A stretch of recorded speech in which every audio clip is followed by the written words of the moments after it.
with all the quarterbacks that we grew up watching who are no longer gracing us with their presence on Sundays.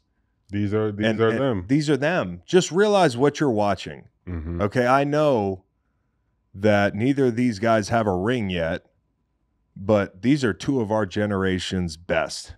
Yep. And I loved hearing Josh Allen talk about Lamar this week at the podium, just gushing with respect and admiration for Lamar and the game and the person. I couldn't think any more highly of these two guys.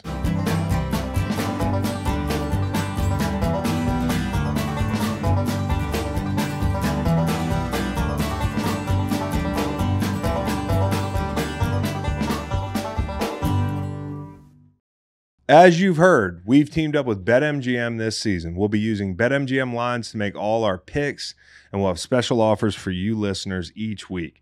If y'all haven't signed up for BetMGM yet, use bonus code GREENLIGHT, and you will get up to $1,500 first bet offer on your first wager with BetMGM. Here's how it works. 1, download the BetMGM app and sign up using bonus code GREENLIGHT. 2, deposit at least $10 and place your first wager on any game. 3, you will receive up to $1,500 in bonus bets if your bet loses. Just make sure you use bonus code GREENLIGHT when you sign up. I just want to read you something. This is from Jim Carrey's Wikipedia. Yeah. In April 2022, Carrey announced that he was considering retirement from the film industry, explaining, "I have enough. I've done enough. I am enough." When asked if he would ever come back again, his response was, "It depends. If the Angels bring me some sort of script that's written in gold ink and says to me that it's going to be really important for people to see, I might continue down the road, but I'm taking a break." In February 2024, it was announced that Carrey would reprise his role as Dr. Robotnik in Sonic the Hedgehog 3. Yes! I am a huge fan of Sonic. Sega. Yeah, no. The movies are good. Oh, man. But isn't that funny? Jim Carrey. He doesn't get enough respect as an actor. Oh, great all-time actor. One of my all-time favorites. Somebody stop me. He doesn't get enough respect as an actor? You know, no, like the Truman Show, he wasn't nominated for an Oscar. I'm with you. It's one of the best. Yeah, no, you're right. Performances ever. I guess you're right, but I think most people know, like, he's kind of like, it's akin to the Adam Sandler thing, right? Where it's like you just think he's not grandma's boy. That's that old stoner. He's Ace Ventura, or whatever, and he's really uncut jams and stuff like that. It just reminded me of like Tom Brady joining the Dolphins would be like Jim Carrey. You know, like Tom's like, I'm out. You know, like it'd have to be a perfect situation. And then like joining the Dolphins. That's Sonic the Hedgehog 3. They got to figure some shit out down there. I like that coach, man. Like, what are we doing? Is Tua Man coming back? I don't know. That game's on Monday night. We're not going to hit that game. For people that ask, you know, do we talk about the Monday night games? Not on this show. Yeah. Okay, so we are going to preview the Sunday slate, and then we're going to have Stanford Steve and Macon join us to go through our locks, talk a little college football, and bullshit a little bit. That's coming up at the end of this hour. Right now, though, we have a game, and we're going to talk about this in the gambling section of the pod. I lost the statistic, but there were some pretty compelling stats to say don't bet undefeated dogs in week 4. Yeah. So not to say this is a gambling section of the show, but it is insightful, right? Because it's a numbers game, and the Vikings are coming in hot. They're everybody's darling. Somebody asked me in a group text this week, like, who you got for the Super Bowl? I'm like, honest, if I was being honest, like right now, which let's be honest. If the season ended today and the playoffs started now, which it would never happen, the Vikings and the fucking Bills, man. And I wouldn't hate that. NFL in-season tournament. That'd be incredible. Yeah, like the midway point. How do they incentivize those basketball players to do that again? You get money if your team wins. They wouldn't give us money. It's the last thing they want to give us. You know what I forgot? They didn't start the conspiracy of like the Super Bowl colors and all that this year. Yeah, what happened to that? Like what happened? You know, all these conspiracy theorists, they say a lot and then they shut the fuck up. You know what I mean? It's like, oh, I don't have to be held accountable for this bold claim I made. It's the same script. It's the same game script every time. You can say whatever you want if you're a conspiracy theorist, and then none of it has to come true. The Super Bowl colors, please. Okay, I actually think this is the most important part of this game. Vikings Packers, probably the most exciting game this weekend, not including Bills Ravens, which we'll talk about in a second. But here's the exciting part for me. My main man, my favorite dude, who I've never met and would love to have him on the show, Kevin Harlan, is doing this game. It's football heaven there. We need to have the sound on for this game Sunday. Okay, I don't care who's on the other TVs. We got to have Kevin Harlan's golden voice calling this massive NFC North matchup, Aaron Jones revenge game, division matchup. You know, you want to see what Sam Darnold's about against the front like this. You want to see what this Minnesota's offense is all about against the front like this. This front has been kicking people's asses. We went and visited them in training camp. They are legit. And you know, you think about a guy like Kenny Clark, who's got like 34 career sacks. He's got 8 against the Vikings. Like, he's had his way with this group. The tackles who are good players are going to have their hands full with these guys outside. You gotta block the front first, right? You know, offensively. And I think for Sam Darnold, what's interesting is, like, he's going to see a scheme that's not unlike the scheme that he's seen through a lot of the season so far. Like, they've shredded cover 3. You know, you think about last week, Justin Jefferson having so much free access. You know, if I were the Packers, I would do it differently. And that's what Hafley does. He's going to run cover 3. It's a 4-man front. And I think the returns on Hafley have been pretty good, like, especially relative to last year. It's not a high bar, but you've got to press bail this guy, or you know, make him work to get off the line, double him, throw the kitchen sink at him, because you can't let him just single-handedly beat you if you're the Packers. I think the way the Packers win this game, if they do, is they get big. They get big. They do what they've done best this year. And I think Jordan Love coming back, just because the car is pulling out of the garage, if that's what it is, doesn't mean you need to drive at 100 miles an hour. You know? Stick to what you're doing. I thought Jordan had a really good week 1 before he got hurt, but there were moments where he looked rusty. Go figure. Guy hadn't played that much football in his career. It's also reason, if you're a Vikings fan, to believe that the scheme that B-Flow's been rolling out of the gate the first 3 weeks, which has been working. I mean, don't blitz C.J. Stroud. What'd they do? They blitzed the fuck out of him. Five sacks away from history this game. If the Vikings can get 5 sacks, they'll be the first team to ever get 5 sacks a game in their first 4 games to start the season. That's crazy, because, you know, they've got good rushers. Like, Grenard had a 3-piece last week. That was awesome. Van Ginkel's been, you know, he has a sack in every game. Cashman coming free on games. You know, we went through it on Inside the NFL this week. They are surgical with their pressures. And the coverage, the disguises, right? Like, these guys are going to be – when I played in New England, I talk about this, but, like, when I played in New England, we were getting calls right up to the snap. There's a story, I was bullshitting with Matt Patricia last week, because now he comes to Inside the NFL and, like, works with Bills sometimes. And I always bring it up. I'm like, remember the time we dropped 9 when we were playing the Jets? And he was like, yeah, I remember that. It was because I was confused. You know, right before the snap, I'm getting 5 calls, and all of a sudden people are asking Matty P after the game, like, hey, what was that wrinkle where you dropped 9? That was me checking. I don't know what the fuck I'm doing. And, you know, you think about how late calls come in defense like this, how late the rotations are for the guys in secondary, the way they try to disguise their defense. I would, if I were the Packers, go tempo. I really would. I would do the best I can to throw them off their game pre-snap and keep the picture as static as possible.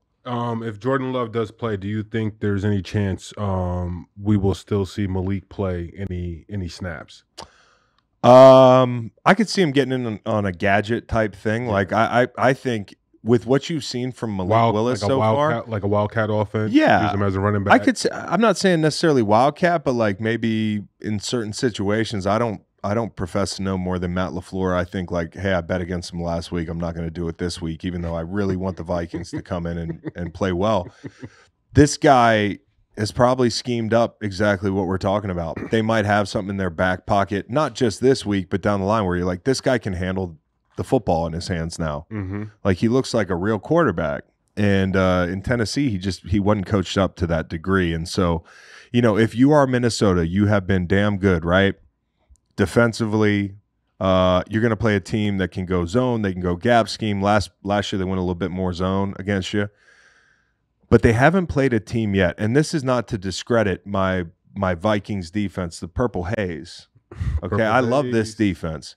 But let's be real. This is a big challenge because they played the Mixon-less Texans, the McCaffrey-less Niners, and now they've also played the Saquon-less Giants. Of course, they famously loaned him to Philly. They sent him down I-95 crazy to haunt their dreams. But the point is, like, this is a really good group up front. They have been pounding the ball, and Josh Jacobs looks even better in a Packers uniform. The wheels aren't falling off this guy. I mean, he's got a lot of mileage in him. And it's not like they don't have guys behind them that they like too. So they're going to run the football. They're going to run the ball with different run concepts. And I think if you want to throw these guys off their game, you go tempo. But I think B-Flow will be ready for that. I think he knows that teams are going to want to control the pace of, the pre-snap operation against a defense like this. Addison might come back. That's a big lift if they get him back. And, for Vikings fans, Hawkinson hasn't even played. Mm. Okay, so are they real? I think they're pretty real, because I trust the coordinators. And Darnold just can't do the thing that he's almost done a couple times this year. Like he tried to throw the ball underhand to Aaron Jones last week in the grasp. He was getting a little Brett Favre. And then he also, against the Niners, I think damn near threw the ball backwards in one situation. Mm-hmm. We want to avoid that. That's not where we want to throw the ball. So Darnold, he's going to be fine. I believe in him. Just avoid the catastrophic mistakes. You are going on the road. This is not like the friendly confines of your home stadium. I mean, this is going to be a great atmosphere. Great atmosphere. Great atmosphere. You think the winning team, their coach, will be the favorite for Coach of the Year? Let's see. Let me look at the board here. Shanahan's not going to win it. Not unless they reel off like 14 straight wins with all their guys missing. The Patriots aren't going to win it, I don't think. Mayo. Saleh's a dark horse because they've been so bad. Right. And, what about Dan Quinn? If they look like they looked the other night, Dan Quinn could have an opportunity. I mean, like, sure. It depends on how much they take away from the fact that, like, he doesn't coach the quarterback and the quarterback's, you know what I mean? That's hate. But no, it's not hate. He coaches the team. Me being honest, No, I'm just being honest. I just feel like whichever team wins this game, their coach is in the driver's seat for Coach of the Year. You might be right. Or maybe it's the fast forward to December, the 9-8 Panthers sneaking into a wild card berth or something. I don't think that's really going to happen, but damn, they looked a lot more competent last week. I like them. We'll get there. I know you like them. I like them. Okay, you like the Thurs. This should have probably been the first game, but Bills Ravens, it's going to be happening in Baltimore. It's supposed to be a blackout. Like everybody's wearing black T-shirts. It's going to be Sunday. They're going to be turning the lights on and off and shit. It's going to be a spooky atmosphere in Baltimore. And guys, with all the quarterbacks that we grew up watching who are no longer gracing us with their presence on Sundays. These are them. These are them. Just realize what you're watching. Mm-hmm. Okay, I know that neither of these guys have a ring yet, but these are two of our generation's best. Yep. And I loved hearing Josh Allen talk about Lamar this week at the podium, just gushing with respect and admiration for Lamar and the game and the person. I couldn't think any more highly of these two guys. AI and Tracy McGrady. And one of them, and one of them is playing the best ball in the league, and he's Josh Allen.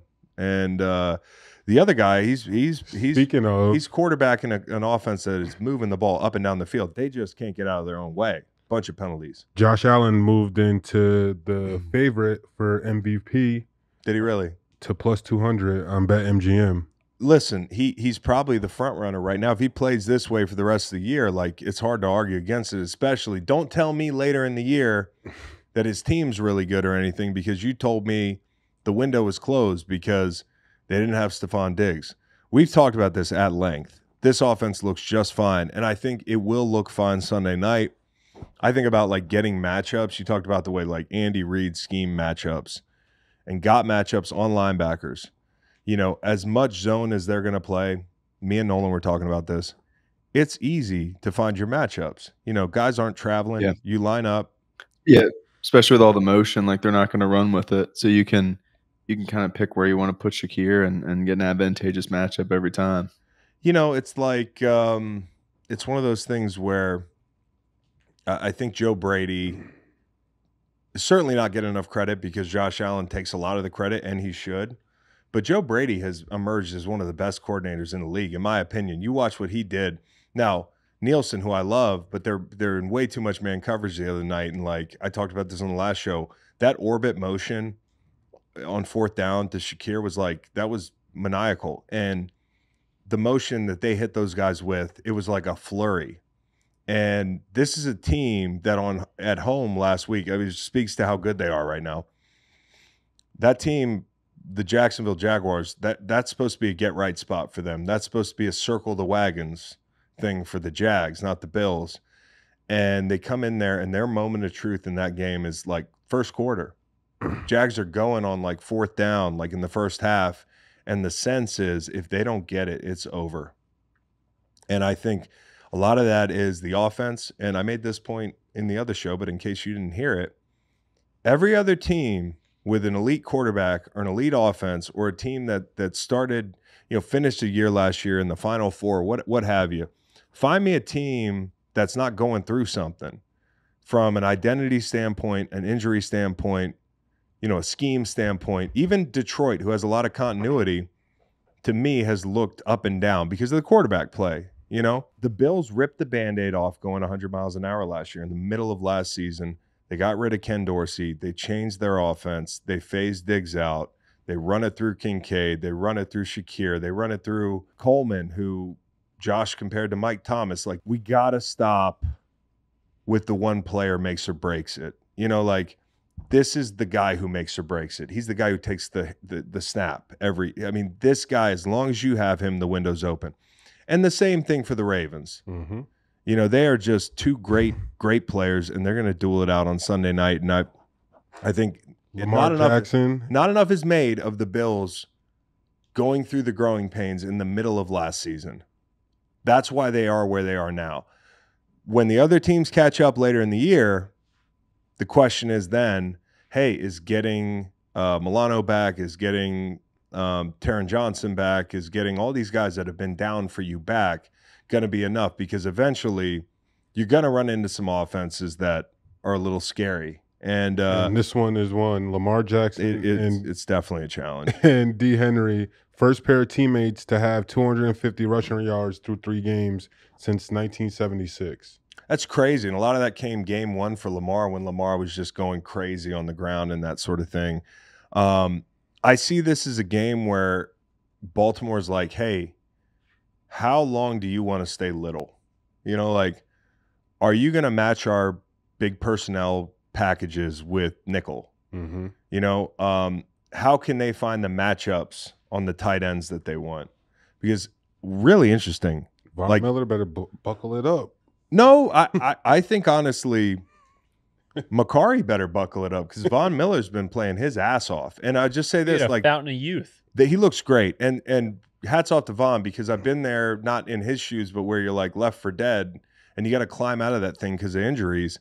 And he looks like, I'm not going to say a shadow of his former self. He looks like Von. And he's going to play a guy this week. It kind of makes you wonder, are they going to rotate tackles again? Like, we talked about the difference, the delta between Makari and Rosengarten, and just a small sample size in the pass game, because this is a game more so where you don't want to let Von Miller ruin the game. You don't want to let Greg Rousseau ruin the game. These guys are pretty good. Rousseau's come along, man. And Epinesa has been giving them good downs. I just feel like this defense is so well coached in crisis. Again, I've said it 100 times. McDermott's doing a great job. Your offensive coordinator, I don't know if he can stack up to I like Monken, but they're still figuring it out. Bills know exactly who they are offensively. Defensively, Zach Orr, younger guy, he's got some issues he's got to sort through with the linebacker group, the whole thing. They've given up a lot of explosives. Sean McDermott knows what he's doing. So coordinators, I got the Bills. Quarterback, I got the Bills, just by a little bit. The key is, can the Ravens just strangle them with the run game?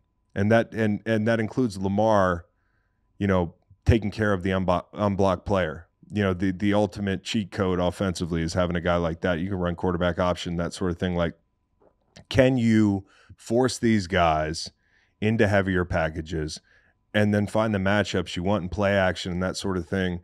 That's the thing you got to worry about. I worry about, Likely. He's really come on. And something interesting about Mark Andrews. He played 20 snaps this week. Okay, he might be banged up. He might start, like, sometimes you don't know. Like, you don't know who's banged up, who's not. Like, just because you're not on the injury report. Like, I started 2018 with a torn quad. Okay? So the first game, I'm out there busting people's asses, and then, like, I got slow. Maybe it's over. You know what I mean? Like, and sometimes it looks like, hey, this guy might have fallen off a cliff, and I had because I was old.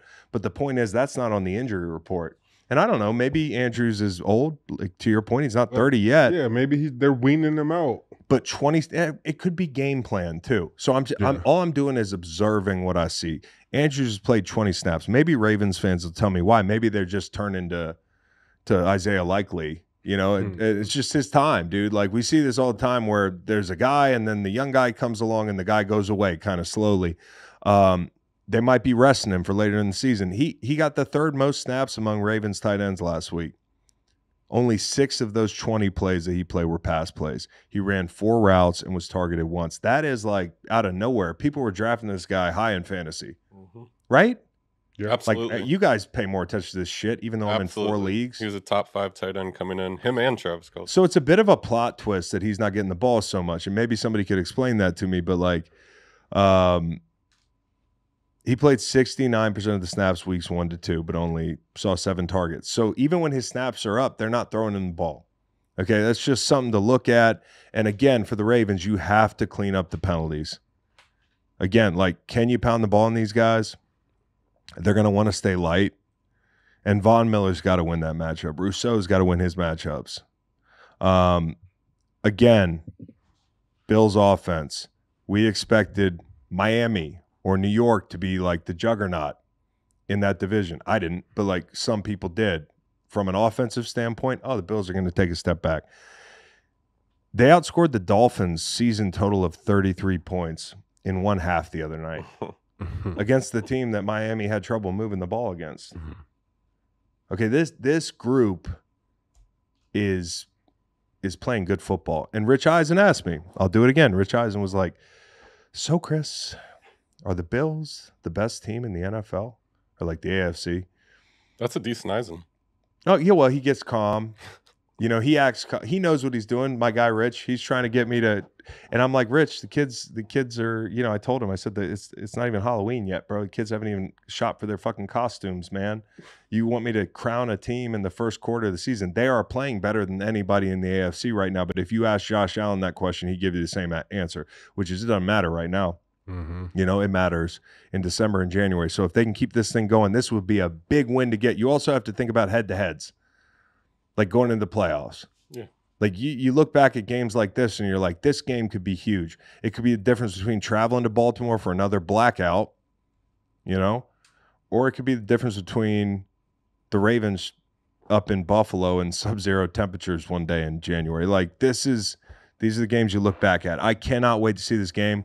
And I think for the Bills, a big one is Shakir and those matchups we talked about. The Kansas City Chiefs found him with Rice on linebackers. Hamilton against Kincaid, another great matchup. Overall, though, I think the Bills will avoid running into the teeth of this defense as much as they can and try to get the quick game going. And I think the Ravens are going to be like, hey, we're going to impose our will. And that's not to say Lamar can't beat him, but what I'm saying is they're going to come in with the attitude of like, there's a lot of little people on the field for Buffalo. Like, let's find out. you know? Lamar. All right, we got the Eagles coming to Tampa Bay.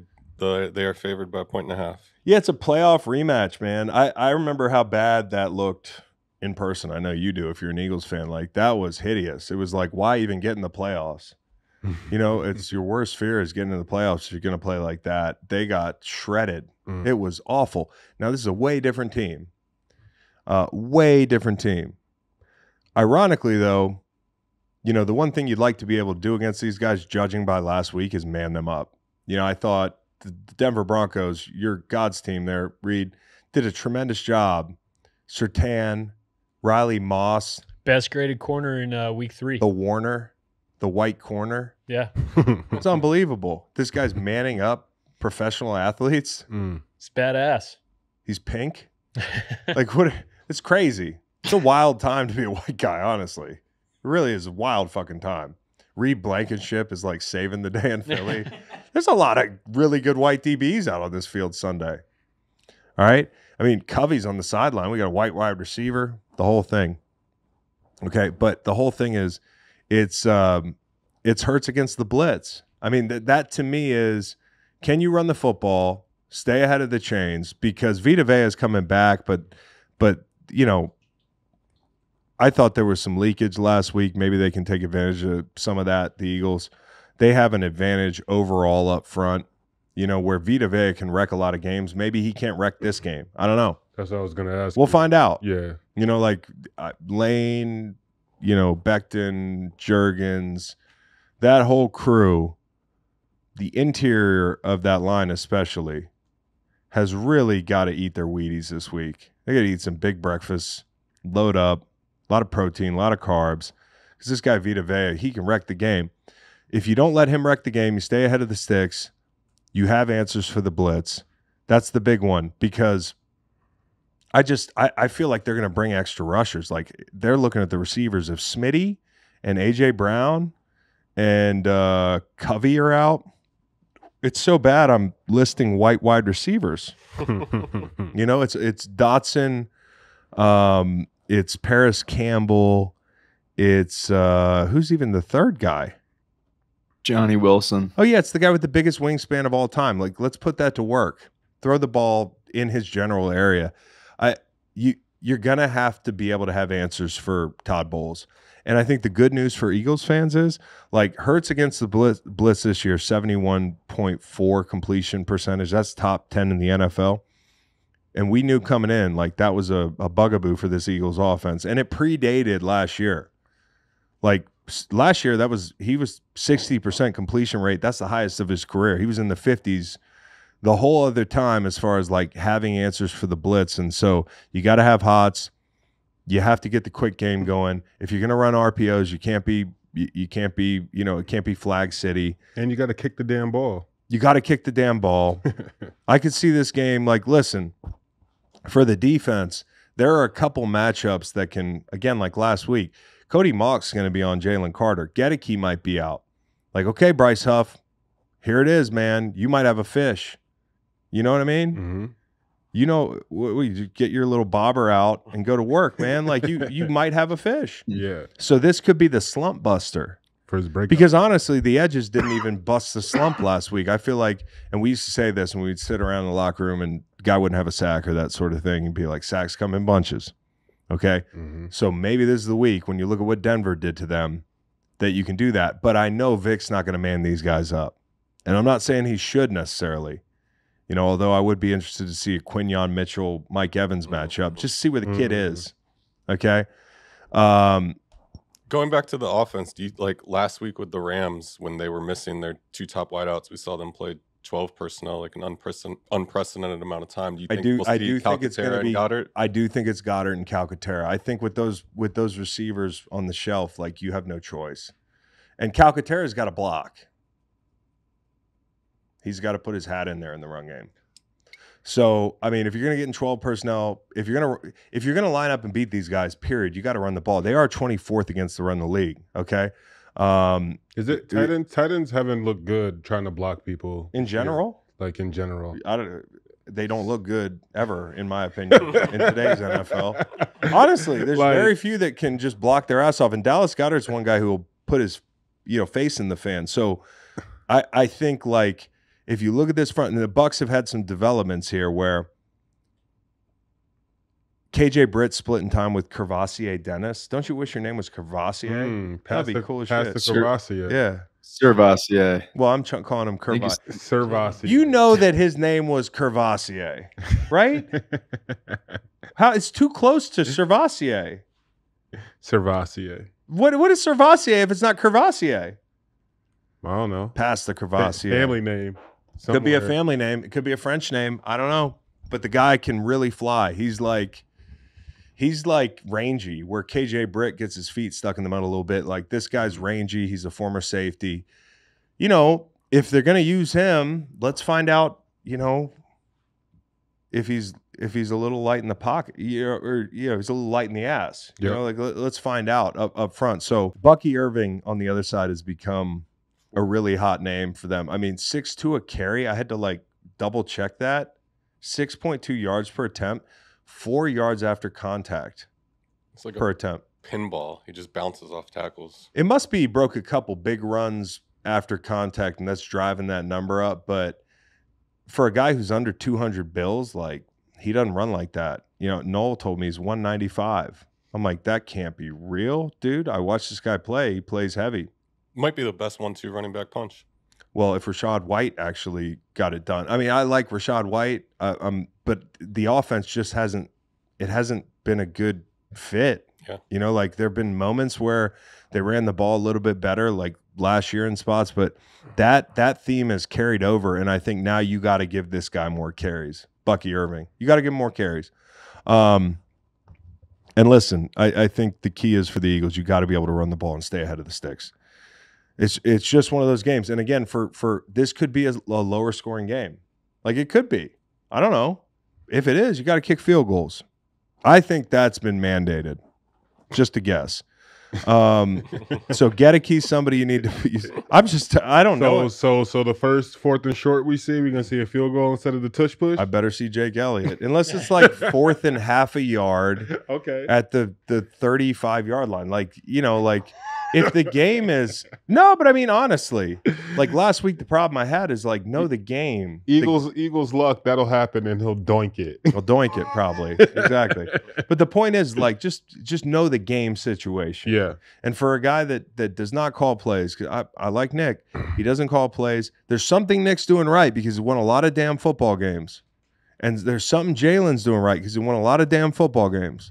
And neither guy's been perfect. You know, turnovers have to stop for Jalen.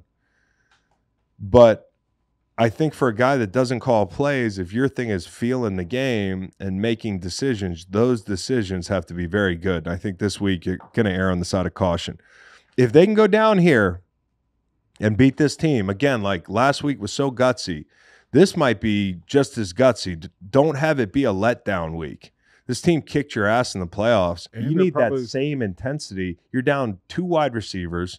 The O-line's back. They'll probably get weather, right? Isn't there like a hurricane down that area? There's a hurricane everywhere from what I can tell right now. That's what I think. That's like, really adept, too, because for betting, thank you for telling me. I'm just saying the wind. The hurricane is going like more centrally to the U.S., like over Nashville. Fuck. But there will be rain and wind. Let's spread that rumor that there's going to be a lot of rain and wind and drive the total down and then bet the over. There's an update here. It says the hurricane's hitting New York. Really? Yeah. Tonight? In Philly. Oh, they probably are getting what we got last night. Seriously. I texted my dad at 1 a.m. It's going to flood. He texted me at 9:30 in the morning. Did it flood? How's your pond?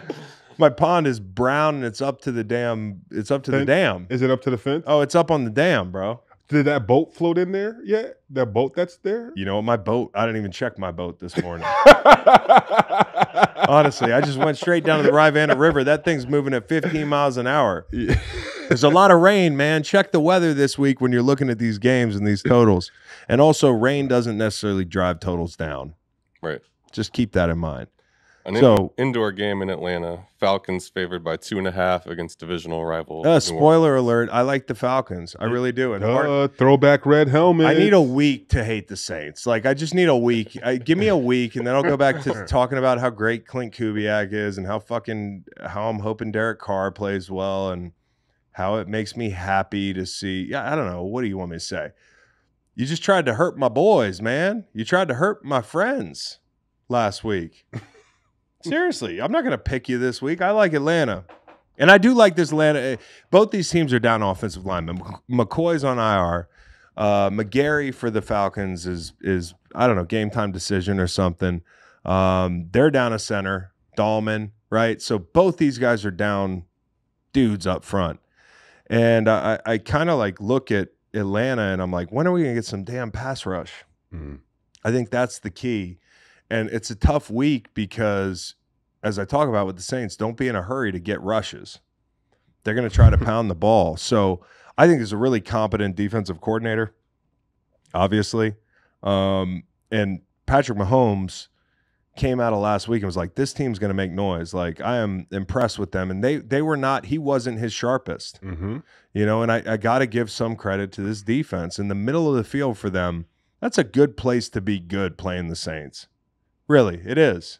You know, it's two safeties. That's a big advantage. So I know you're going to come out of this thing and be like, hey, you're kind of just painting a picture why the Falcons can win. I really think, like, the Mooney usage is encouraging. The Drake London connection seems to be getting there. Like, it was starting to get there week 2. Mm-hmm. Let me know if this T-shirt gun. Let me know if this changes your mind. Kirk Cousins 1-9 versus spread in the last 10 indoor games. That sucks. What is he doing? You're supposed to be. You're supposed to be. You know why? I'm gonna try to figure out why. I'm gonna try to work this out right now. Why is that? It makes no fucking sense. I think it's just variance. That might be variance. There's no way. He's the most indoor looking ass quarterback of all time. Now, men lie, women lie, numbers don't. But I'm still taking the Falcons. I wish you'd have told me that before we taped the locks earlier. Hey, spoiler alert. I don't know. Nolan, is there anything – Saints fans are going to be like, you're not talking about us enough. I'll say this. That was a physical game last week. Like, yeah, it was. It was physical. Obviously, yeah. What the Eagles did so well was, number one, limit the explosives. You talked about the safety play. Yeah. I think that does lend to the Falcons as well, with those guys being able to keep things in front of them. You know, the Saints only had 4 explosives in that game compared to 12 in week 1 and then 10 in week 2. So yeah, if you're, I mean, that's the thing is the Saints, your key to victory probably is winning early downs, because if you don't, like you said with the Falcons rushing the passer, if they can get these Saints tackles in situations where they have to protect, it's going to be a long day for them. Yeah. Now, if you get Penning in a situation where he can pick up a 170-pound man and drive him into the bench, he's going to be really good. Yeah. Anyways, let's talk. I'm going to like you guys next week again, okay? I'm just like you guys. I have feelings. I have a favorite team. I put that out there. You know that. You tried to hurt my guys. I'm not going to pick you this week. Texans. Bad Saints. Bad. Texans favored by 6 at home against the winless Jaguars. Let's go, Jags. Let's go, Jags. I need the Jags to win this game. It's going to be brutal. I already had a trip planned to go see the Jags play. And this is too funny. I potentially could be down there with them 0-4, bro. Dude, that's incredible. I love how you're respectfully, I love how you're making this about you. because there are people's jobs that are on the line. Like people are going to have to go home and tell their wives like why they're moving. Well, why there's a move. I know. Get it together so Nate can enjoy a team that's 1-3. Dude, Doug better get it together. He better get it together, man. I'm trying to believe in my guy. I really am trying to believe in my guy. Here's the problem, and I said this on the show the other day. I like Doug. I think he's a good coach. You don't get to the Super Bowl and win it without being a damn good coach. I also think there was like a perfect storm kind of thing with that team too, and this team doesn't have that perfect storm kind of feeling. You know, this team kind of feels like a bunch of guys that don't believe right now. And no luck. They haven't had luck. That's something that I'll factor in making the picks later this week. They're catching a bunch of points, and like there is a trend where the dogs that are catching 5.5 or more points are covering like gangbusters. How to get somebody on the level where they're going to take the Jags this week, I don't know.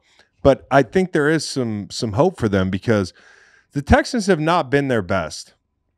I would have thought looking at them coming out of the gate, they'd be better. The roster improved. They look different without Mixon. Mixon's really good. But when he left the game in the Chicago game, he was going for 2-8 a pop in that game. So something about what they're doing schematically up front.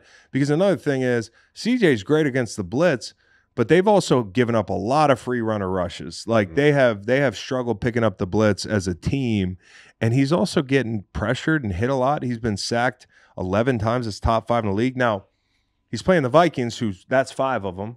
So, like, 5. But the bottom line is, I didn't think it looked like, and the Bears are really good on third down defensively. So that's another game that they kind of struggled through. This is going to be their best chance to get right? Like, and I know Tank Dell might be out, and you've got Mixon down, and Damian Pierce doesn't look like he's going to play. Mm-hmm. So that's the challenge. If you become one-dimensional, there are good rushers on this team. Yeah. And maybe they won't man up as much as they manned up the other day, because I thought that was like, I don't want to use the S word, but it was like, let's blow up the fucking team here. Like, let's just blow up our chances of fucking winning the game. You know what I mean? Yeah. Jags, Texans, the whole point is, like, for the Jaguars to go out there and you got to give your best shot. When you go on the road and you're 0-2 or whatever it was, 0-3, I don't know. They feel like they're 0-17, bro. Mm-hmm. That's how bad this team feels right now. It's just bad vibes. I'm trying to imagine the vibes. Shad Khan says, best Jags team ever. How disrespectful is that to you? Huh? I think I was on the Jag team that finished the year with maybe 2 wins. Yeah, because they fucked over David Garrard and they cut him at the banquet in preseason. And then they had him come to the luncheon. Fired Del Rio. Tell that story. Yeah. Tell that story. They had David Garrard a week before season was about to start. The donors and the people spend all this money on. You get to pick what table. It's this terrible luncheon that everybody does. At this luncheon, yeah. So nothing worse than a luncheon. So you're bidding money to sit with certain players, and David Garrard was the quarterback. So I'm guessing whoever got to sit with him, they paid the most. He got to speak before the season. They made him talk. We get on the bus. Like, we have our jerseys. We're sitting at this uncomfortable lunch with our jerseys on. It's hot. We're in Jacksonville. And we get off the bus from this banquet at the stadium. And we see Del Rio, like, flipping out, like cussing and being animated and talking to people. And lo and behold, they had just cut David Garrard probably minutes after he did the welcome speech. Bro, he ate like a fucking wedge salad and a cold piece of chicken, and then they put him on the bus and cut him, and they made him talk. So maybe this is karma for what you did to David Garrard. Okay, but this is not the best Jags team ever. Not even close. They're not playing like it. And Doug's non-committal on Trevor as a starter going forward. Like, maybe you could have waited till the end of the game to bench Lawrence, because now everybody knows that Mac Jones is still Mac Jones. Man, you could have just been. That was sad to see. It would have added a lot more intrigue if you'd have just been like, I don't know who's going to start, and Mac Jones like never went out there the other night because it was ugly. And so both Jags tackles have really struggled. And so Danielle Hunter on the road, like, that's my biggest worry, is like protecting Trevor Lawrence. If they can protect this guy, and I don't think the world of the quarterback, but they've got a nice young rookie. They've got guys outside that can play. I think ETN's a good player. Like, I don't understand. I don't even know how much they're using Bigsby. Like, how did we get here? How the fuck did we get here? When you look at this team on paper, how are they the worst team in the league? Because they kind of are right now. The Panthers went to Vegas and beat the team that beat the Ravens. Who's the worst team in the league right now? Titans, maybe. They're not worse than the Titans. I don't think they're worse than the Titans. This team is frustrating, man. And so this has got to be the week, man. This has got to be the week. Or unfortunately, Prez Taylor, who, he was in Philly. I got nothing against the guy. He's done his, he's done his duty. Like he's done things in this league, but right now it's not working out. And you know who goes first when you have an offensive coach and he's like, I'm going to take the play calling duties. I think that's coming soon. Which, I mean, Doug's fucking calling plays anyways, right? Mm-hmm. Wouldn't you say Doug's calling a lot of the plays or no? I read that he took some of the play calling responsibilities back. Yeah, so he's already starting to take them back during the game. Yeah, so I don't know who's calling the plays. They're both running around with call sheets. I don't know. But the Jags, if you play man without Tyson Campbell in the lineup again, it's just gonna be no bueno. So yeah, it's not good. It's not fucking good, which is why I'll probably take the Jags later, catching 6 points. Probably. In the loss. They disrespected you, dog. Shad Khan disrespected you, bro. He probably rubbed his mustache after he said that. Yeah, well, fucking guy looks like the Monopoly man. This isn't Monopoly, dude. This is the NFL. Doesn't he look like the Monopoly man with that mustache? Absolutely. Must win for the Bengals, Chris. Couldn't you like end up in massive debt in Monopoly? Yes, you could mortgage your properties. Yeah, I feel like that's what they did with the quarterback. No, I think he's really talented and I admire his toughness, but for whatever reason, it's just not working out. And I saw the funniest tweet this week that was like, did this man hold Urban Meyer down? I don't think so. But, I do feel bad because at some point you might look up and be like, hey, that scheme wasn't very good.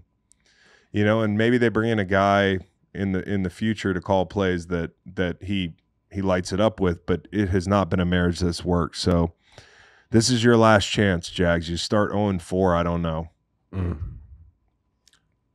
Bengals at Panthers, playing against their old quarterback, Andy Dalton. Revenge game. Hey, dude, just when you think things are bad for the Panthers, I wish I knew this a week ago because I would have said it to, like, make them all feel better. But, like, do you know that they were this close to being a P. Diddy-owned organization? Do you remember that? Wow. David Tepper outbid P. Diddy by, like, $500 million, and that's what we ended up with David. So as bad as you think it might be, it could have been worse. Oof. Could have been worse. That's scary. Could have been worse. That's crazy. Is that not crazy? That is very. Him and Jerry Jones would be having joint practices all the time.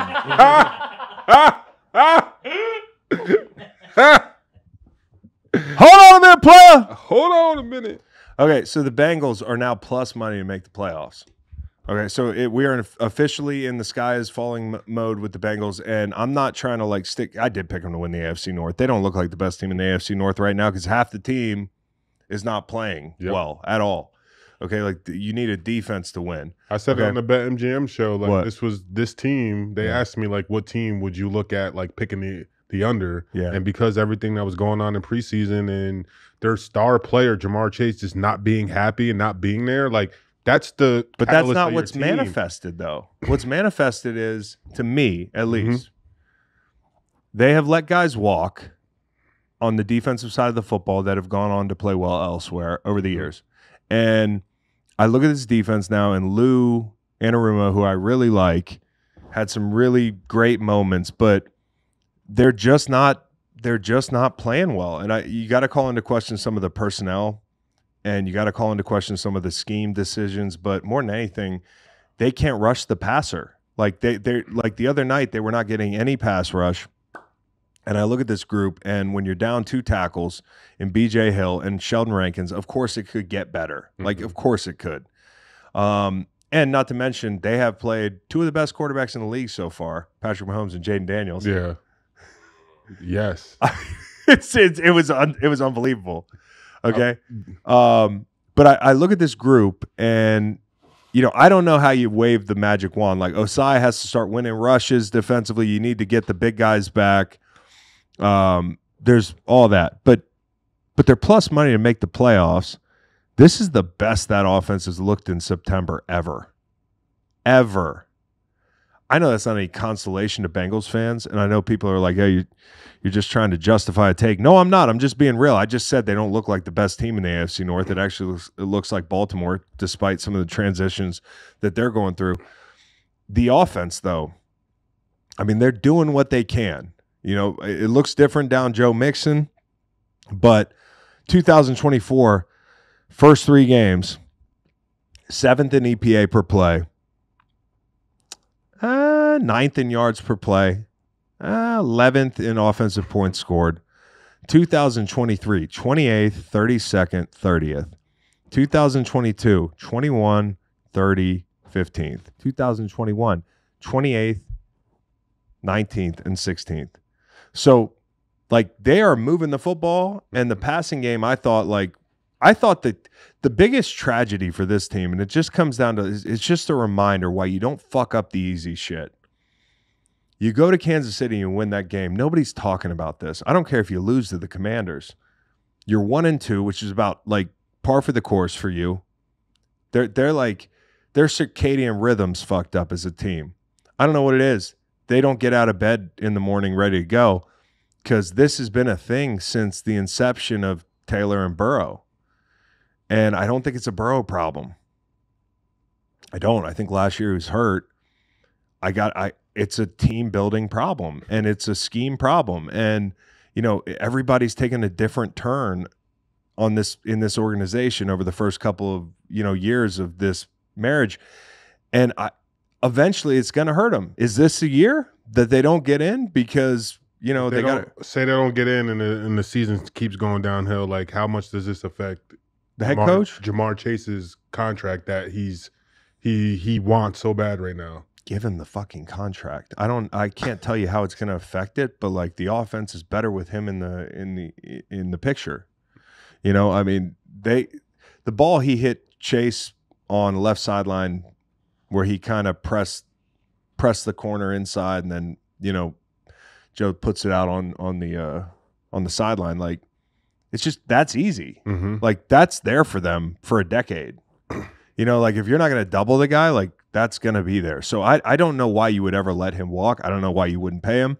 But when you go on the road to Kansas City and you have a chance to beat that team, make a statement, cash in on a really well-played game for the most part. You know, you can play a game really well in the NFL and fuck up 5-7 plays and lose. Mm-hmm. You know, you got to eliminate those 5-7 plays. You know, whether it's the Jamar penalty or the penalty at the end of the game, which was a penalty, or whatever it is, man. Here they are, though, stuck in neutral. And this is the week you absolutely have to win this game. You know, Panthers are going to be feeling good. You know, they're going to have some confidence. And I thought, like, looking at Andy Dalton, he did a good job. Like, there were times in that game where he threw with anticipation. Like, he really did. And they kind of took the Raiders' soul. That's the team that likes to bully people, right? Mm-hmm. Antonio started his career last year being like, I'm going to, like, the Chargers are going to tap out and I'm going to keep going. Mm-hmm. Like, and that's what they did. And they bully people, right? That's their thing. But they got bullied last week by this Panthers team. They used to make teams make business decisions. Right. Now the Panthers make people make business decisions. And now they're making. Just last week. I'm not like, let's not get out of our skis, but this is a competent football team if you have a veteran quarterback. Mm-hmm. That's what they showed last week. I think part of it is, like, I want to shout out that offensive line. They're playing a pretty good brand of football right now. And Taylor Moton, who, when I played him in 2018, I was impressed with the guy. He's got a funny set. He's got a really good build. It's like his anchor was pretty decent, but he had good feet. He was just a good young player. And I kind of wondered why he was up and down over the last few years. But this year, I think he's top 5 in pass rush win rate, for what that's worth. It's very good. So give them their props, man. Fun fact, FedEx is racist. First time in 22 years that FedEx has given a Panthers quarterback an air and ground player of the week. What the fuck were we doing for Cam Newton's entire career? There wasn't one game in there that you could have. When did they start doing this? 20 years ago. I feel like there's got to be think pieces about this. You know, this is one of those things we should be writing articles about. That is crazy. That is crazy. But, you know, another thing that really, and by the way, before I get to like talking about one more thing, I'm bouncing around.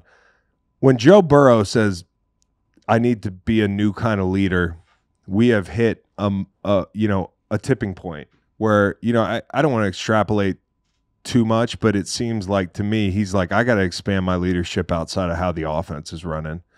And I think it's that time, you know, so it's the stylist.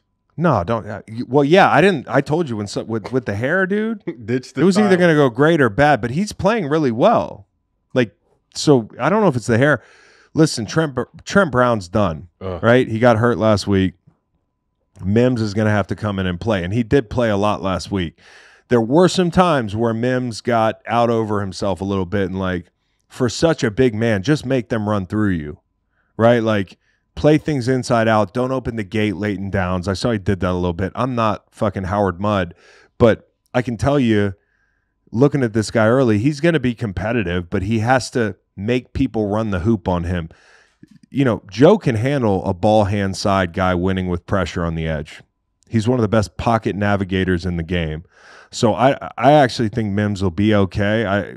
Without haven't seen him play too much. Like, it wasn't a disaster the other night, but he will face better rushers.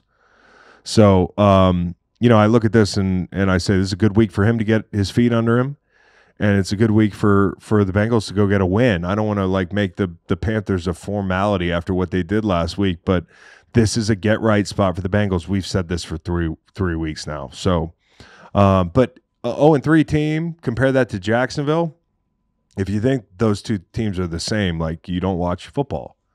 I think this guy's got a chance to turn this thing around, but the defense has to get healthy and people have to win rushes because Trey Hendrickson can't do it all himself. And Osai's got to win some rushes. Murphy's on the injured list. I don't know. He hadn't even played. IR. Yeah. IR. So, you know, that's the problem. When you let people walk and the guys you draft don't really step up, you know, and you're looking around and you got safeties elsewhere. You have defensive tackles like DJ Reader elsewhere. They have never been good to start the season. The last couple of years we pulled this. I was shocked. I thought they must have been atrocious on early downs this year. Not much different last year defensively. So it ain't just a DJ Reader problem. I don't know what's going on. You know, Pratt struggled the other night in coverage a little bit, you know, but I can't say that there's one thing that they got to fix. I think more than anything, it's pass rush. It's like you got to pressure the quarterback, and you got to stop the run, which they haven't been great in either up front. So, yeah, can I say this? I felt bad for Bryce Young. People are going to be like, yeah, I never feel bad for somebody with money. I'm like, all right, well, I'm just telling you, I feel bad for the kid because he's standing out there, and I don't think he's doing this to like throw a pity party. Like, he's really trying to do the right stuff. He's got to be heartbroken. You know, you pour your whole life into this thing. An organization trades up to get you, and like, you're the reason, right? Like, you're the reason this organization is in the shitter, you know, in your head. And you at the end of that game, and Andy Dalton lights it up, and he's standing there in the tunnel, like giving high fives to everybody. He's just standing there, you know, like he's trying to do the right thing. He's trying to be a team guy, you know. But they have distressed this asset to where, like, I told you, people are going to be like, stick him up, Dan Morgan. Just give me this little guy. Like, I'll give you a fucking like a half dollar or something. You know, like, they don't make a lot of these. You know, because you played him, and now it's going to be harder to sell the fact that this guy's got some good football in him, or that he's really a part of your future because you benched him. So I'm looking at like Miami. I keep trying to pawn quarterbacks off on Miami because I don't know what's going to happen with their quarterback. And if I were a team that was like, hey, maybe like the Rams, Matt Stafford at some point is going to retire. Like, as great as he is, and he hasn't slowed down when he's his best. But like, wouldn't it be nice to develop this kid and see what he's got? Like, just see if maybe it was the situation. Miami, for instance, like, you know what they did with their 4th round pick? They drafted a running back. He's got like 7 carries. That's kind of what it would cost to get a Bryce Young. And listen, I'm not saying I have a lot of evidence to say why he's going to be better somewhere else, but like the only evidence I have is the test case of all the guys that I talked about this week. Geno was a high pick, flamed out. Baker was a high pick. I thought played well, but flamed out. Ultimately, people said he was trash. He wasn't trash. Sam Darnold, same thing, right? Like he looked lost in New York. We all saw that. Mm-hmm. So you never know, is all I'm saying. I'm gonna stay in this kid's corner. He hasn't done anything to earn that on the field, but I just play in the odds of like one of these guys. One of these guys is out of every crop of quarterbacks is salvageable in a draft. It looks that way. You know what I mean? Well, that boy just better stay ready because you're always one play away. And it would be it'll be great for him if you do get a chance to get back in there. Step your level of play up and get everyone else back on your side and keep it going. Because the vibes are better now. Yeah, like if he had to come back in, like this offense is running better, and the offensive line's playing well. So I don't want to put their struggles the first 2 weeks on the team. Like the quarterback has to play better, especially when you're a high pick. But again, I just wish they'd have sat him from the beginning of the year because if he was that bad, you had to see it coming. If you didn't see it coming, you don't know your personnel or you don't have a pulse on where the offense is. And who knows? Tepper's the kind of guy who could walk down and just change his fucking mind week 2 and be like, nope. That's the way he is. He has ADD like I do, Tepper changes coaches and quarterbacks like I change hats. I got 3 hats here. Look at all these fucking hats I got. Like, I didn't like this hat today. I don't like this hat today. I'm David Tepper with the man of many hats. Here's Bryce. Here's Baker. Here's fucking Dave Canales. Here's whoever coached there before. Here's Frank Wright. Let's just fire him. I don't like this hat. That's David Tepper. Anyways. All right, Browns, Raiders. We got Kami's cards. Kami's cards. Yes. Total 50.5, highest on the week. Can't do it yet. I'm upset, but I can't wait to hammer 2 anytime touchdowns, Jaden Daniels, 2 anytime touchdowns. James Conner. No, Kyler Murray. Okay. 2 quarterbacks. Okay.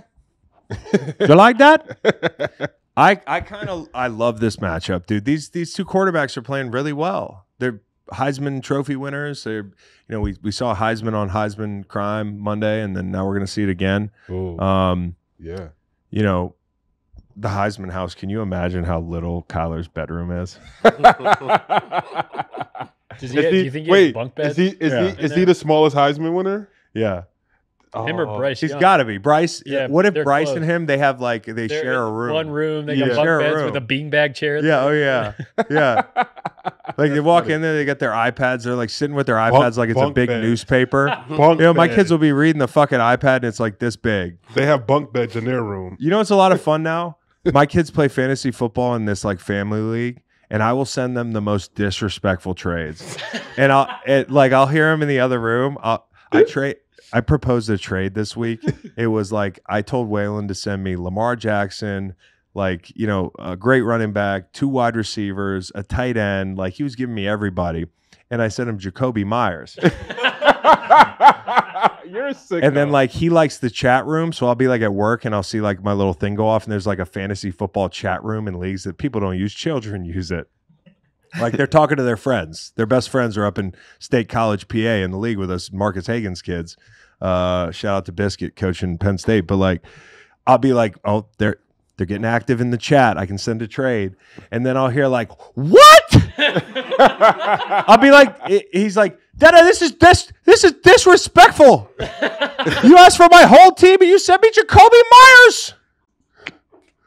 I'm like, Jacoby Myers is going to get a lot of touches. At least he knows. Devontae Adams demands attention. So I love that shit. But this is do you remember my Kreisman house ad? Yeah. We do ad men. I had a terrific ad. You guys, I don't know. There's no way we're going to ever find it. You're not going to see it. But it was called the Kreisman house. And it's a commercial for the Heisman house, but all of these quarterbacks are just in tears when you walk in there. It's like a sad factory. Who was in there crying? I I can tell it made a big impression on you motherfuckers. Well, I remember the pitch of it, but I don't remember the exact. I'm trying to remember who was in the backyard crying. Name some Heisman winners. Eddie George. Carson Palmer. I'll think of it later. RG3 was back there crying. Anyways, RG3 was crying doing like a TikTok video with that blurry background where he like lists things off. What a large croissant. Is he still doing that? What a croissant. He's still doing those somewhere? Mm-hmm. Okay. Commies cards. I think James Conner's got to be big in this game. I know it's like these two exciting quarterbacks, but I think it's got to be James Conner. I think this game goes over. I do think the one thing to keep an eye on, and it's just a small trend, is like the teams that played Detroit this year so far have gotten their shit caved in the next week. Two of them at least. The Bucs, 26-7 to the Broncos, 1 week off Detroit Lions game. And the same thing with the Rams, who 2 weeks later beat the Niners. They look like that after they played Detroit. So I think for the Cardinals, they have to avoid being the victim of a team that's going to have a letdown the week after they play a very physical team. And luckily for them, it's a home and home. So the commies, short week, are going to come out to the desert. And I think, honestly, this is a nice matchup for the Cardinals. The defense, not so much. I do worry about them just getting carved up. But I think you can run the ball a little bit on the Commanders. I also think, like, you look at the Commanders, they have set the table beautifully for this kid. Like, I want to shout out what's his name? Coleman, the tackle. They got him from TCU in the third. That guy really, Brandon Coleman, he looks like he's going to be a guy for them. And that's huge. To hit on a quarterback, and then, early in his rookie year, you've got a left tackle who's playing pretty well. Like, he blocked Trey. That's good stuff, and they were rotating tackles and that sort of thing. But, they nailed what's the guy? Santa Skrill? How do I say his name? Still. It's the weirdest name in football. He can ball, though. He can ball. So you got him, you got McCaffrey. Every time McCaffrey touches the ball, something good happens. This is a good team. Like, I'm not saying they're great. I think they have issues defensively. Like, not issues, but it's going to be a project for them over a couple of years to build that defense up. And honestly, kind of smart to be like, hey, I'm Dan Quinn. I got this. Like, we're going to get the most out of these guys. Let's put some resource allocation into the offense. And I think not just the QB, but like Ertz, Eckler, Vets. Eckler's not playing this week, but he looked really good the other night. Nick Allegretti. Allegretti. Like, they are doing the right stuff.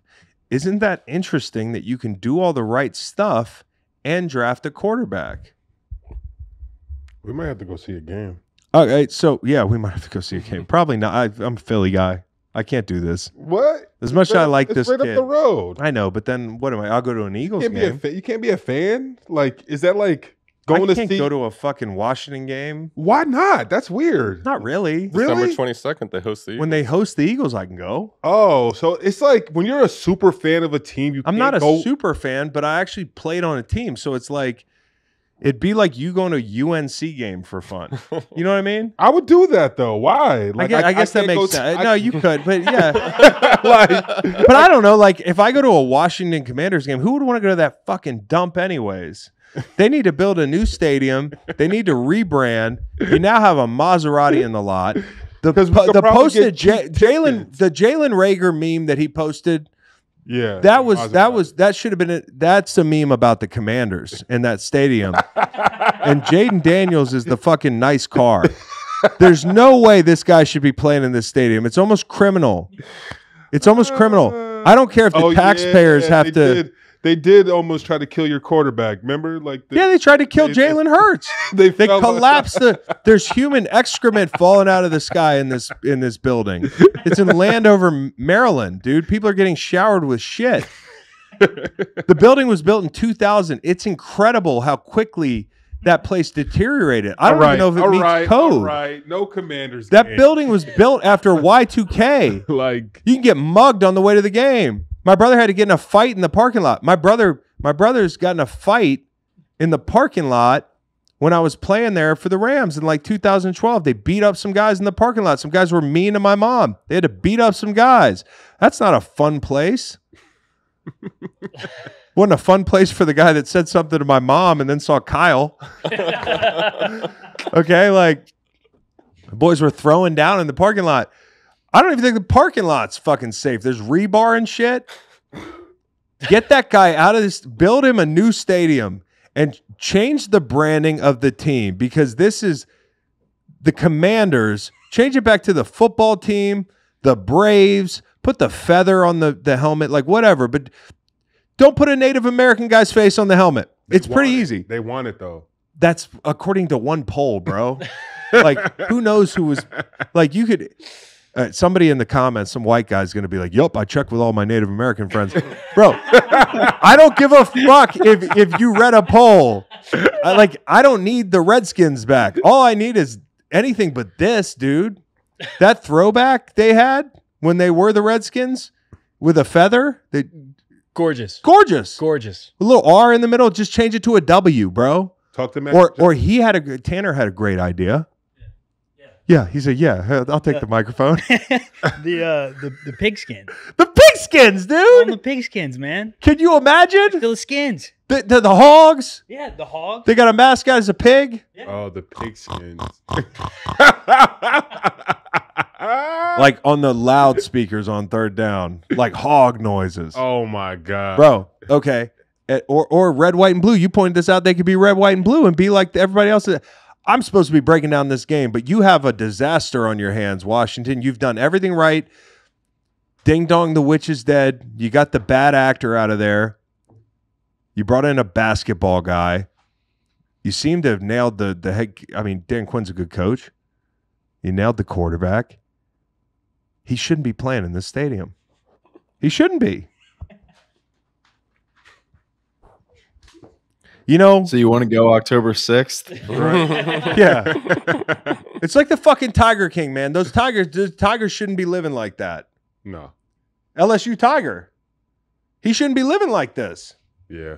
Talk to them about that. You got to shut this fucking thing down, dude. You need a new stadium. Justin Jones is out in this game. So you really, I mean, like, that matters. You know, for the Cardinals, like, you talk about a run defense that's not that stout anyways. Mm-hmm. You know, so I think this game is strangely going to come down to who can run the football. I really do.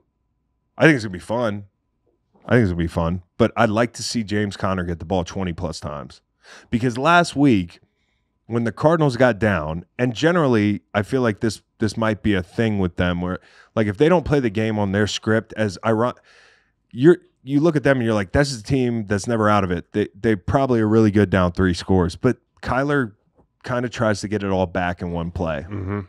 So I would define the tempo of this game. Bro, do you get insurance money if a stadium just like burns down or something? Like, sure, if it wasn't an intentional. If it's not arson, yeah.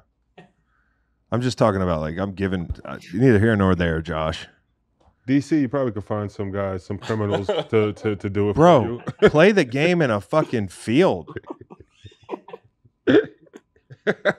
Like, whatever, dude. It just can't be there. I'm not going to that. No, I'm not going there. You know, if I do go there, I'm going to go in a hazmat suit. Seriously. It's going to be like, I'm going to be like Bear Grylls out there. Like, I'm going to have a fucking GoPro. Like, here I am. I could get tetanus at any turn here. The food's inedible. All right. I love these games, bro. It's so funny. We got the best games of the week. I don't have any fun breaking them down. I like getting to the shitty games. Browns, Raiders. Okay. Opponents, this is interesting, versus the Browns this year. And I know this is your squad, so you can feel free. Opponents versus the Browns, 2-1, outscoring the Browns 67-50. Otherwise, 0-6, outscored 188-95. Damn. It's ugly, man. It's ugly. It's ugly in Cleveland. And I feel for the guys on this team because there are some good players on this team, And while they might have got up and said the right thing when they, sold the farm for Deshaun with everything that was going on, and they had to get up and say the right thing, which feels icky, I'm sure, for some of them. What is this, game 4?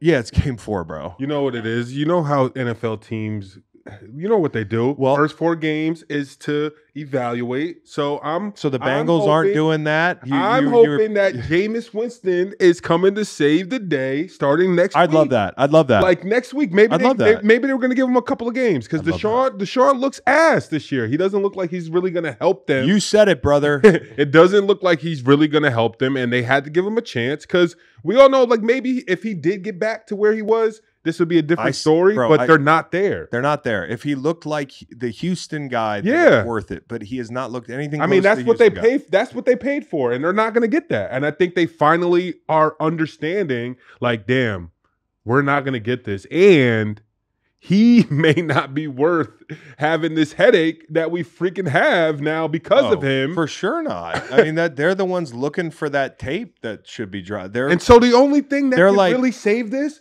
is if you put Jameis in and then he does extraordinary and then you have to worry about that later. No, I understand. You just it's one of those things. It's like the Trey Lance and Purdy thing. Can he be their Purdy to make people forget about the big swing they took at Deshaun? Maybe Jameis comes in and he looks really good. Not likely. Yeah. But I'm just going to tell you, and I know I'm all about retreads and stuff, but I've seen Jameis in other places. Okay. So once I've seen the quarterback somewhere else, it's harder to believe that. And what I hate about this is Kevin Stefanski. What were they calling him, Nolan? I saw a Browns fan refer to Coach Stefanski as Kevin Shitpansky, which is just disrespectful. This guy's a ball coach. He's a good coach, man, and he's not running his offense. And I've always really liked him. I've liked his offense, and he's on the list of coaches that could get fired. They're coming out with the odds. Yep. They're coming out with the odds. Loser of this game, season all but over. I think the vibes in Vegas are better. Even after the coach saying people making business decisions? That's why I think they win this game. Because if you I mean, listen, there's no place in America in American sports right now where the buttholes are more puckered than in Vegas, because you've got a former player who's a badass and he's going to shoot you straight, and he means what he's going to say. And he's like, y'all made some business decisions. And I'm not going to name any names. People have film. It's not my job to snitch on these guys. But there were some guys that made business decisions. Somebody showed me the tape, and I'm like, And you know what? I like him calling it out, because when dudes do that, generally in the NFL, they don't get called out. In the room, they might get called out, but that puts you on high alert. He didn't name any names. Loafs. I want to do a loaf tape. Greg Williams used to say, if you're loafing, you're a traitor. You play for the other team. And I like that. So, I knew you'd like it, old school. But when was the last time a Browns team was this bad? Oh, man. With the injuries and everything. Obviously, now you've got Batonio, Pochik, and Teller left the game last week. Teller's on IR. Max Crosby's coming to town. I don't care who the tackles are. Wilkins, with this group inside, as banged up as they are, you might get Njoku back. He did practice. I need him. He's on my fantasy. But this has got to be a back against the wall week for the Raiders, man. The team I saw beat Baltimore, they didn't look great defensively at times. If it weren't for Max Crosby, Max Crosby wrecked the early portion of that game. But that offense, they made some plays, man. Honestly, you can make some plays against this defense. If Myles Garrett's not 100%, which he's been kind of banged up, right? Mm-hmm. I do think you can take some shots, make some plays. I just feel like the Raiders win this game. I do. The Raiders. I don't trust them. Can I say one thing? You may. About Kevin Shitpansky? I didn't call him that. It's crazy to me that y'all are calling him that, as if it's not Deshaun's fault or whoever wanted Deshaun here. And that's another thing. If he gets fired and he didn't want Deshaun, I don't know the dynamics of how that went, but he deserves like some sort of consolation prize from the NFL. Like, I don't know if it's like a paperweight or something for his desk. Like, I don't like money. Give him something because this is bullshit. The guy's a good coach. And, you know, maybe some massage. Here's another thing. They fired Stump Mitchell, okay? Legendary coach. They lost Bill Callahan, who makes a huge difference. That guy's like a player. It's like having a good player on your team, having Bill Callahan coaching your offensive line. And Alex Van Pelt left. Like, he was important in that building. Those guys were important. So they take this man's coaches.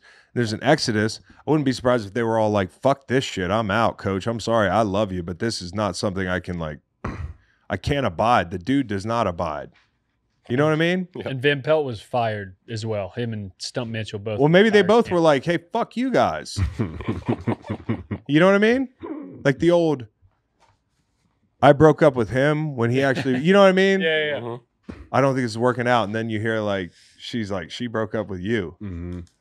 I don't know, man. I don't know what happened there, but I do know from knowing the situation from the outside in, those were important pieces for them. And they don't have them this year, whether they ushered them out the door or they just left. Bill Callahan for sure just left, and that was a tough one for them. All right. What's next? Steelers, Colts. Steelers and Indy. This is, look out, man.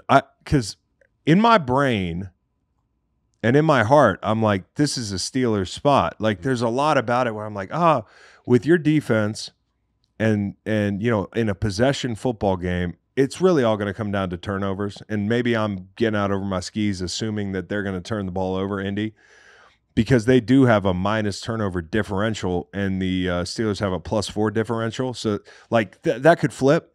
Justin Fields could throw an errant pass. Richardson could take care of the football. Like, you know, there's ways that flips, but the MO on these teams early, like if Indy turns the ball over, they're not going to win this game. Now, if they don't, I kind of am starting to build a case for why this could be a game.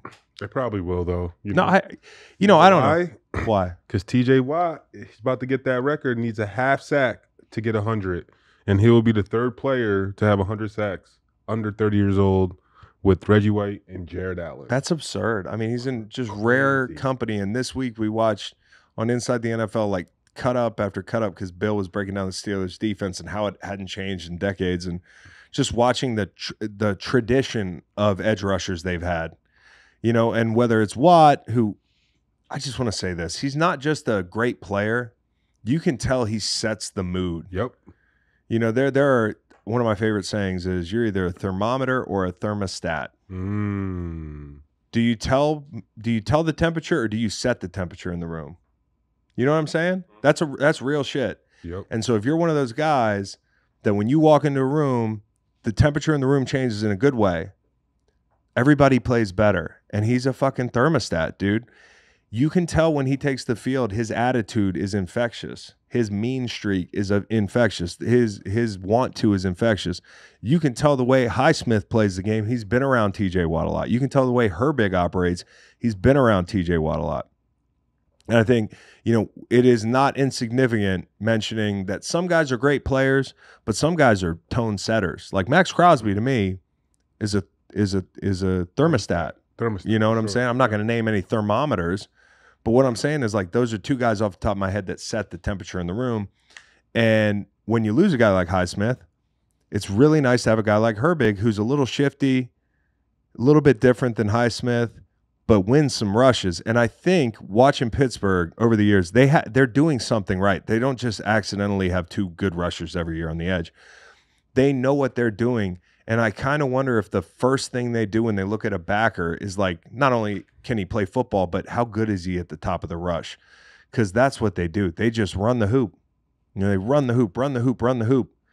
And I feel like this is a game where if Richardson extends plays, they got to get this big SOB down, dude. Like, he is a stud. Mm-hmm. And again, if Richardson one day wakes up and figures out how to hit singles, it's going to be scary. But on early downs right now, he's not hitting singles. You know, for him, it's like he's under 50% completion. You know, so early downs where you want to be ahead of the sticks against this Steelers team, if you're not completing passes that are gimmies, you're going to end up in tough situations because I worry about them protecting, even with Highsmith out. And so for me, like if I'm the Colts, I got the highest scoring offense in the AFC South. It's not saying a lot right now. Terrible run defense, though. Yeah. We kicked the shit out of Pittsburgh last year, 30-13. I know it's a different thing, but running backs ran for 157. I thought Jalen Jones stepped in really nicely last week when they needed somebody to step up, reshuffling that secondary. So, like, offensively, they're second in explosive plays. Despite the early down troubles, like just doing the easy stuff is hard for them, but doing the hard stuff looks fucking incredible when it happens. There's a lot to like here. If you're the Colts, now all you got to do is take care of the football and hit the gimmies. And that's going to be a long process with this kid. I know I said the other day, and these guys thumbnailed me here, but I go, is it time at any point for Flacco to come in and give the kid a break to get his mechanics right? If you lose a game like this, if you drop another couple, I don't want this kid getting ruined because his stuff is so tantalizing. Like, the talent he has is incredible. So I'm not saying start Flacco. What I'm saying is, like, you brought him in for a reason. If this kid's having trouble with accuracy, I don't know. Can you nail it on the fly? Can you help this kid rework his mechanics on the fly? I don't know. I wasn't an NFL quarterback. But I do know it's hard. I know it's hard to, like, teach somebody tricks during the season. That's what the off season's about to me. Mm-hmm. And it's something like processing or learning an offense, you can learn that on the fly. But if your mechanics are bad, like, how do you fix your mechanics in the middle of the season? That's going to be the big question for this team. Can you get this guy to just hit the layups? Because the tough stuff he makes look fucking easy. And they do have explosives. Pittsburgh's got to be aware of that.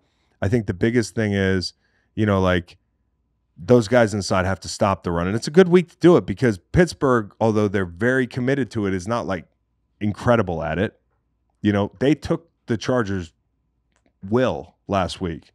I'm not saying the Chargers quit, but there's a point in every game where, if I'm going to run the ball 35 times, like, eventually it's going to become too much.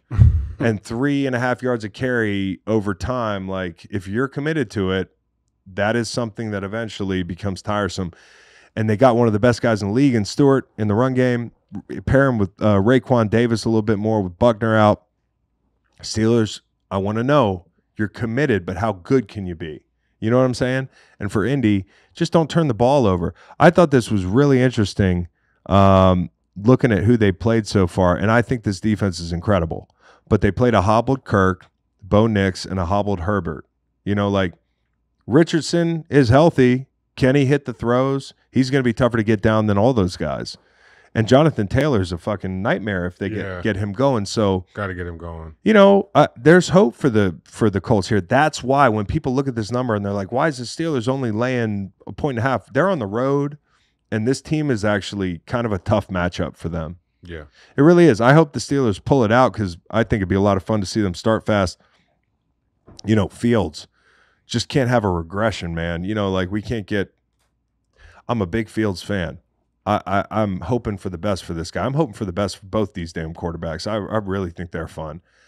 But you just can't go to sleep this week. Everybody gave you your flowers. It's kind of like everybody this week was like, okay, Fields. Mm-hmm. We haven't seen them have to play from behind yet. Haven't seen them have to play out of phase. So if you're Indy, like, I take shots. I try to flip the field in one play. I try to get a PI. Like, this is a physical defense. Do they get handsy? Joey Porter Jr. is a big guy, right? I talked about that in the Drake London matchup out of the gate. This is good to have size against this group. So, going to be fun to watch. I cannot wait to watch this game. I'm surprised we waited this long to break it down. Same. Another sneaky, exciting matchup. Rams at the Bears. Bears favored by 3. Okay. Bears get Keenan Allen back. It's an under. To me, it seems like an under game, and it really hinges on some defensive players taking over. And Jared Verse has been great. I've seen bits and pieces of his work. I really like the guy. I told you coming in, I was like, I like a power rusher. Him and Kobe Turner. This is a Rams defense that has had a tradition of rushers. Mm-hmm. Like, they've always had rushers dating back to, before our group even. But our group, And then, like Aaron Donald carrying that torch and just putting the team on his back for the better part of a decade, and having Von Miller come through, and, all these guys, Leonard Floyd, like they do like having rushers, and they've invested in this room. Kobe Turner and Verse already paying dividends. Turner's win rate is like towards the top of the league. Mm-hmm. And, I don't mean Turner Verse, but Turner last week, I think, had 8-9 pressures. You look at this Bears team where Coleman Shelton's going to try to block Kobe Turner, Jared Verse, the whole thing. If those guys up front, and on the other side, like Montez Sweat and company, I think Billings is he's a DNP this week, but he's been really good for Chicago. It's going to be which front takes over to me. I mean, Matt Stafford, he's a magician, but this Bears team's pretty good on third down. This Bears team's pretty good on third down on defense. And, for Chicago, I think the narrative's starting to become, it's not even the personnel up front. I think it's the scheme kind of. Waldron, man, you got to be better in the red zone. And that's the good news. Bad news is like bad news Rams, you give up a ton of yards. The good news is Waldron just called a play where number 94, you tried to block him with number 11 down near the goal line, and then you ran a speed option.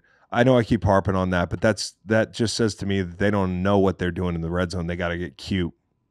You know what I mean? Like, and if you can't run the football, which you haven't been able to do, if you're the Bears, got to get Swift going. You're going to make it harder on this rookie. Yeah. I don't want him throwing the ball 53 times a game. And I want to say this again for Bears fans that missed the review of I know I'm glazing Daniels, and he does look like the best guy right now, but this guy, Caleb Williams, he made some throws last week, and I'm very much impressed with his toughness coming off that game where they just beat him to a pulp down in Houston. He said the right things. He's done the right things. There were concrete steps in the right direction last week in the passing game. Yeah. Totally.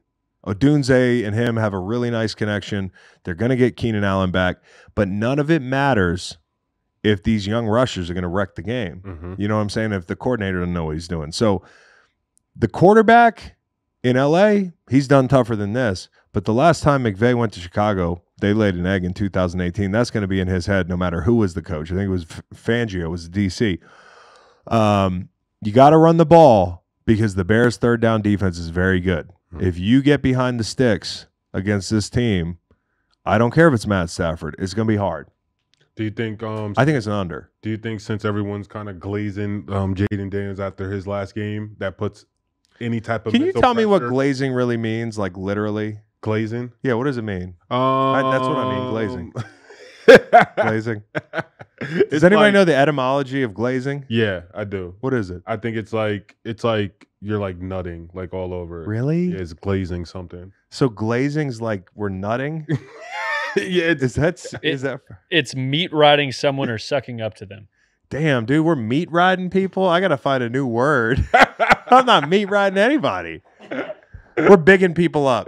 Bigging them up. We've been bigging up Jaden Daniels. Bigging up. But do you think that since his last game and everyone's bigging him up, do you think that puts any type of pressure on Caleb Williams? Like the next time he goes out there, like, damn. I think he's a competitor. I think he wants to beat him. But like, it's also Jaden's situation is going to be better this year because they did a better job. You can tell that, right? Mm-hmm. Cliff's doing a good job. Yeah. By the way, Cliff revenge game. Oh, down in the desert. Oh yeah. Think about that one. Oh, okay. You're back. You're old. A lot of revenge games this week. Chiefs Chargers. Revenge. Just fade the Chargers. They're coming off a bloodbath. They've got a bunch of guys hurt. You should not play Herbert. If Herbert re-aggravated it this week and Slater and Alt are down, like malpractice if you play him.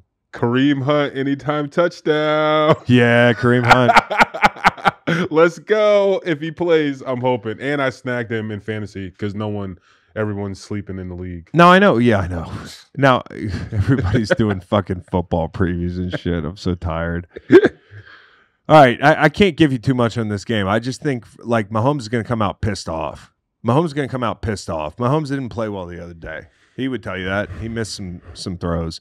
And I also think if you're a Chiefs fan, you got to be encouraged by the identity that you seem to have found in that game, where it's like, hey, we're gonna Worthy the ball in the perimeter. We're going to get Rice on the ball in the perimeter. Rice is doing some tight end stuff. The stuff they used to do with Kelsey, doing some of that stuff with him. It's fun. It's fun to watch Andy Reid move pieces around. Yep. I think he's really good at understanding that, like, there are pieces and a lot of them are interchangeable. The one guy that makes that possible is Mahomes. And it's good to see, like, we're seeing different players at different times of the season. It's like everyone's kind of freaking out. You're not seeing a lot of Travis Kelce, but it's like, yo, it's a long-ass season. And before we know it, we're going to have Kelce scoring 2-3 touchdowns a game. It comes quick like that. And it's good to see other guys stepping up when maybe like the star or the number one option I don't isn't like I noticed playing. Kelsey's not getting the ball, but I also don't notice this offense is having big problems. No. And they lost Pacheco. Like, they're way better off than they were last year. If they were having problems, then maybe it would be an issue. But like, if you're winning and you're not having problems, it doesn't matter if your last year's star player isn't the main thing. They worked Wanya Morris in there. Yep, Wanya Morris. It's a long season. Guys get banged up. Trust me, like, you want other players stepping up and getting those game reps now, because you guys know you're going to be a team in the playoffs, and you never know what happens, what guys go down, get hurt, and you need guys to be able to play. All right, we got two kind of shitty games at the end here. Broncos, Jets, and Pats, 49ers. Damn, disrespect, Reed. Broncos, Jets is going to be fun. We put it way down here, but again, 30-13-1 against the spread. Big dogs in September, right? Like, that was one of the things we talked about, was like, right, these September dogs have been barking. Again, we talked about Riley Moss, played really well last week. Surtain played well, won his matchup. So it's saying a lot. I think it's going to be a lot of fun to see Surtain and Garrett Wilson. That's almost like half the fun of this game. Surtain said he's going to be following the number ones a lot more this year than staying to one side. So you're right. Fun. It's going to be a sick matchup. That's going to be awesome. So, I mean, like, listen, you would think, hey, Bo Nix can't score enough to beat this team, but the Jets looked great the other night. Like, they looked fucking great. But you know who rested. But you know who didn't look great? The Patriots didn't look great. Yeah. Like, they were letting Rodgers off the hook in the pocket. Like, he looked mobile, actually. I was surprised, relatively speaking. He was actually able to move.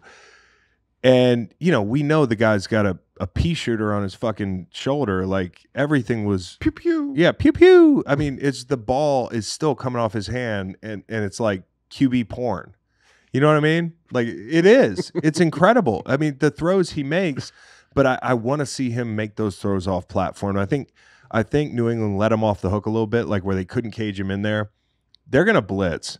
They blitz as much as almost anybody in the league, and they have the guys outside to make this work. Like, where the Patriots just played it, or the Patriots are like bottom 5 in coverage, like in passing yards allowed. Like, it's a pass defense that is not great right now. Okay. And the Broncos are like a top 5 pass defense. So as much as everybody wants to pay attention to Sean Payton and Bo Nix, and it's the Nathaniel Hackett revenge game, all that. And I want to see the matchups outside, and I think that's going to dictate the whole game. Is like, can Bo Nix not fuck it up?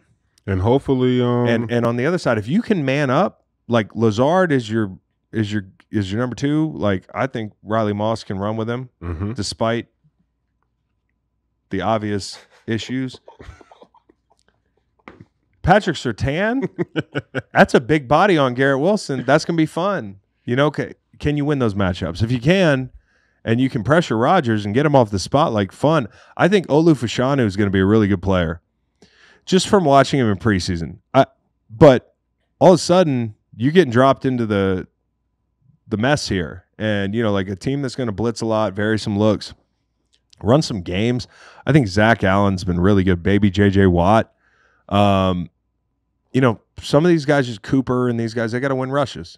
Yep. There's going to be good coverage outside. There were moments in that Patriots game where I was like, what are y'all doing? Like, what are y'all doing defensively? What are y'all doing from an offensive standpoint, like your game plan? The script got away from them. The Broncos can keep the script where they want it if they can cover. Let me ask you this, unrelated. How much sleep would you get if you had a family of black bears living in your backyard? Oh, I'd fucking sleep like a baby. I know you're talking about Sauce Gardner, but I'm not worried about it. Why not? You're talking to a guy that has slept 8 hours one time in the last 35 days, according to my watch. Okay, so I don't give a fuck if there's like a family of werewolves outside. Give me some melatonin. I'm going to sleep. Seriously. I don't give a fuck about black bears. Not worried about black bears. You know this. Black bears aren't scary. I guess not. That's what they say, but that's what I say. Yeah. It's interesting about Fashanu. So like both the Jets and the Bengals drafted a tackle high, and we were kind of like, that's strange. They have 2 starting tackles, and now both of them are going to be playing week 4. That's a really good point. And you know, just I guess you can never have enough tackles. Seriously, they're getting hurt. Yeah. You know, it's a physical position. Hey guys, bit of trivia for you before we move on to that Patriots-Niners game, which might take all day. Last rookie to beat Aaron Rodgers. Rookie quarterback? You know, because you put it in the doc, I think. Oh, yeah. Last rookie to read beat the Aaron Rodgers. And this, I don't know if Reed's doing drugs while he's doing the doc, because this to me is like, I don't believe this. But it's probably true. Give me a year. Yeah, like give me a I think it's 2018 if I had to guess. I don't know. You're never going to get it. Tell us. Josh Rosen. Oh, Chosen Rosen. Yeah. I don't even remember that. In fact, I'm calling the statistic into question. I like Josh Rosen. He's a cool guy, man. It's hard to be a quarterback in the NFL. All right, lastly, Patriots, 49ers. I have written here, this can't be close. The problem's the game script. Unless this is close for 4 quarters, it's going to get ugly. Like, and I just don't know if they can keep this thing close. Like, no, and they don't have the ability to come back like the Rams did.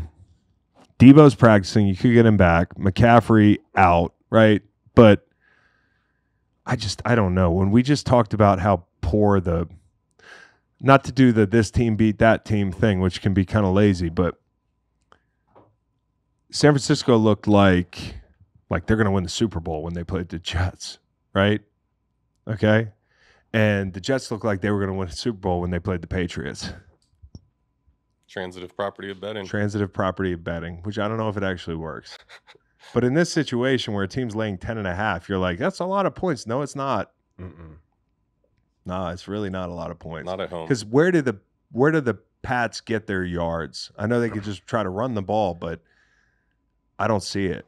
Maybe up the middle. Like Kinlaw's out, right, for the rest of the season? Or sorry, yeah. Hargrave. Hargrave's out. Nolan, check me. Yeah, Hargrave's on IR. Hargrave's so out. maybe a then little maybe there you go. We bring our game plan from the but those guys, like, where they could get big yardage on the Bengals because they were like, let's make the little guys tackle outside. Like, San Francisco's too rangy, too sound. And the same thing with, like, Seattle was feeling their way, like week 2. So I do think overall Patriots are where we thought they'd be a little bit more than we thought after 2 weeks. Right. So I just look at this and say, hey, your only hope is to absolutely pound the ball. And if you're the Niners coming off of that game last week, like, you're pissed. Love the under here. See it like 34-3. Love the under as well. 27-10. Chris, did you see the picture going around of Keon White wearing his football guy of the week hoodie? No way, my dog Keon White. He's not smiling. Bill told me he doesn't smile. Bill's like, I love him. Like, I was he like, looks great in that thing. Oh yeah, when I picked him for football guy of the week on Inside the NFL, I knew I was gonna win. Anyways, that's it, guys. Here comes the locks and such and such.